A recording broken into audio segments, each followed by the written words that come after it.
জন্মদিনের উপহার চাইলেন চিত্রনায়িকা অপু বিশ্বাস, তাও আবার সাংবাদিকদের কাছ থেকে। সাংবাদিকরা প্রশ্ন করেছিলেন অপু বিশ্বাসকে, আপনার জন্মদিনে আপনি আমাদের কি উপহার দিবেন? সেই ক্ষেত্রে অপু বিশ্বাস বলেছিলেন, আপনারা সব আয়োজন করেন, জন্মদিনে আমি আপনাদের ইনভাইটে কেক কাটতে যাব ওইখানে। এমন মন্তব্য শুনে সবাই তো রীতিমতো অবাক। অপবিশ্বাস বললেন, ফ্রি দেশে আবার কেক কাটতে যাবে, তাও আবার সাংবাদিকদের আয়োজন করা অনুষ্ঠানে। সাংবাদিকরা আরো বলেন, জন্মদিনে আপনি আমাদেরকে কি কি অফার দিচ্ছেন?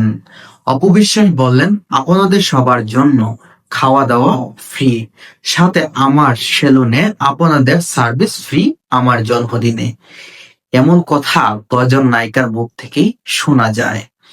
অপু বিশ্বাস তার জন্মদিনে সে বিভিন্ন জায়গায় বিভিন্ন প্রোগ্রামে সে সব সময় ব্যস্ত থাকতে তাকে দেখা যায়, কিন্তু এই প্রথম অপু বিশ্বাস তার জন্মদিনে সবার আগে সাংবাদিকদের এমন উপহার দিলেন।